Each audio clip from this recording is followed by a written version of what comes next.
Hi, welcome back into another episode of McLab TV. In today's video, I want to talk about David Copperfield trying to find how Penn and Teller did their trick in the first episode of Fool Us Season 6.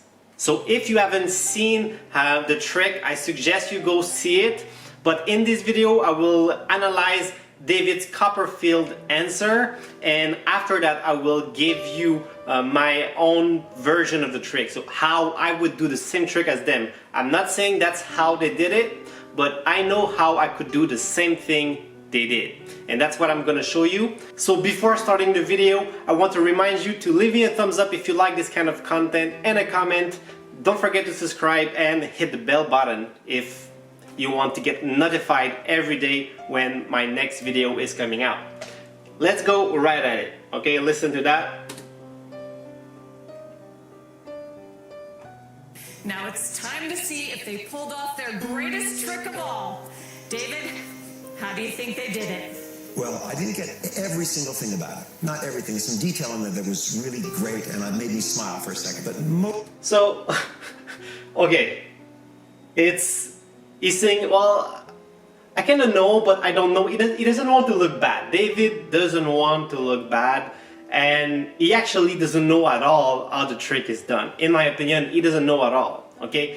He gives some hint that, okay, he has the first part right, but the part that he doesn't get right is what happened after the shuffle, and that's the part that he doesn't understand. And this is exactly what's gonna happen. Watch this. Mostly, you talk in code in a chair. So I'm gonna talk in code. This is perfect. Magic, like in life, it's important to have order. And there's two of you, and there's only one of me, so I think the odds are stacked against me. And that's the key to how this is done. So for those of you that understand the codes that David Copperfield is using, I'm not going to reveal those codes because I still want only for magicians to understand this video. But the thing is, the keys that he's saying in this sentence, the main words that are important, reveals only a tiny part of the trick. A really, really tiny part. And the rest it's still an easy trick in my opinion, but he still doesn't get a small key of the trick. How is that? Did he figure it out? Well, he certainly got part of it. Do you need more clarification? I do need more clarification. Yeah, there were two shuffles and a cut. Well, the shuffles happened after the... how do I say this without revealing anything? He really doesn't know what to say. He's like, okay, I know a part of the trick, and he's trying to not look bad and be like, well, I found out how you did it, and they can just shake hands and, oh yeah, you're smart, you found out. But really, David, he does know a tiny part of the trick, but there's this big thing that he doesn't know, and he's trying to defend himself, and look at him how he's struggling to do that. That's amazing. I didn't shuffle the deck at the beginning. I shuffled it afterwards. You shuffled it after you selected the card. That's correct. You gave them two shuffles, gave them a cut, then they went into Teller's pocket. That's right. That's right. Okay? So if you had the key to the order of the universe there, they're still in his pocket after they've been shuffled. That's correct. That's what I'm saying. That's the key to how it works. Right, but if you have your key, yes, and then you're shuffling around, yes, the key no longer opens the door. But life's ordered. So what happens is David, basically what he's saying is, well, you knew my card somehow, but the thing is, how? Because I let you shuffle after. You did everything we were not looking, and after that you shuffled the cards 3 times, so how would we know?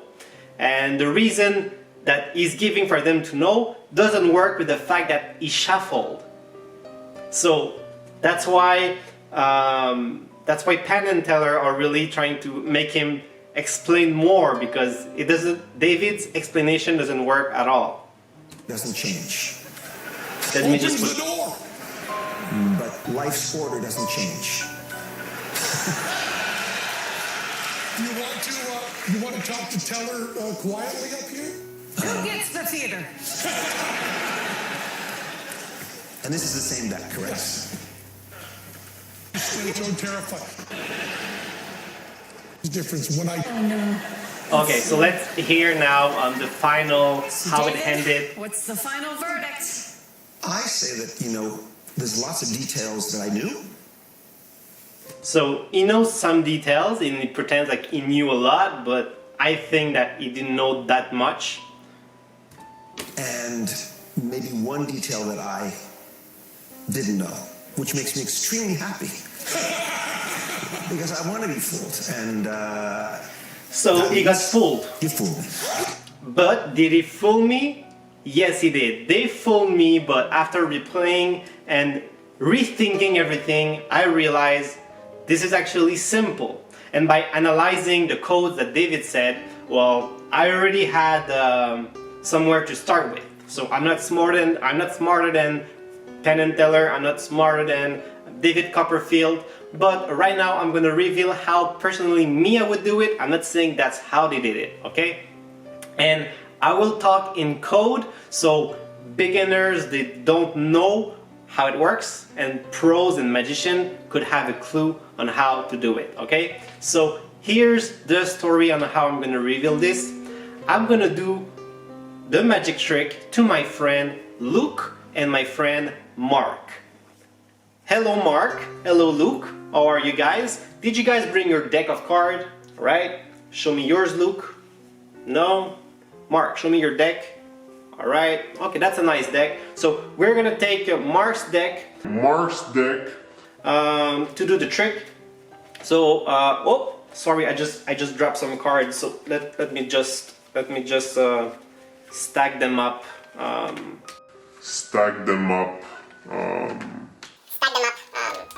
Better. Sorry, Mark. So I'm just stacking the deck properly. There we go. We're starting. Luke, I want you to think of a number between 1 to 10, alright, or 1 to 20, any numbers you want. And then I want you to do the thing, pick the card. Once you have the card, put it back, and then put everything back on top. Like in the video, in the magic trick, okay, in the same pattern. I just don't have the person here to do it, but the same pattern as they're doing. And then after that, I didn't look at all of this, right? He did that without me having any peek at all. And then I received the deck. And now I can look at anything I would like to look. I can look at Mark's deck, I can look at Luke, I can look at the floor, anything.